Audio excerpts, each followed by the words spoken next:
অন্যের স্টোরি দেখে নিজের জীবনকে সরি বলবেন না। সোশ্যাল মিডিয়া হলো একটা সাজানো নাটক। এখানে সবাই সুখী সাজার অভিনয় করে, আর আপনি সেটা বিশ্বাস করে নিজের বাস্তব জীবনটাকে ঘৃণা করছেন। ফোনটা রেখে আকাশ দেখুন, শান্তি পাবেন। সকালে ঘুম থেকে উঠেই আমরা যখন ফেসবুকে বা ইনস্টাগ্রামে অন্যের চকচকে ছবি দেখি, তখন অজান্তেই আমাদের মন খারাপ হয়ে যায়। মনে হয় ওর জীবনটা কত সুন্দর, আর আমার জীবনে শুধু সমস্যা। বন্ধু পাহাড়ে ঘুরতে গেছে, কলিগ প্রমোশন পেয়েছে, কাজের নতুন বাইক কিনেছে।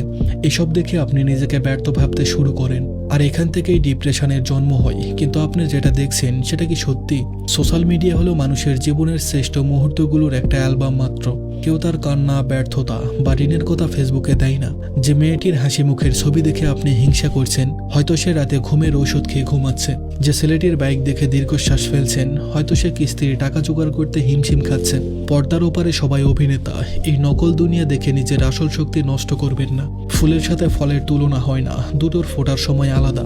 অন্যের সফলতা মানে আপনার ব্যর্থতা নয়। আপনার ঘড়িতে এখন হয়তো রাত, কিন্তু সূর্য ঠিকই উঠবে। নিজের সময়ের অপেক্ষা করুন। দিনে অন্তত 2 ঘন্টা ফোন থেকে দূরে থাকুন। পরিবারের সাথে কথা বলুন, বই পড়ুন বা গাছের পরিচর্যা করুন।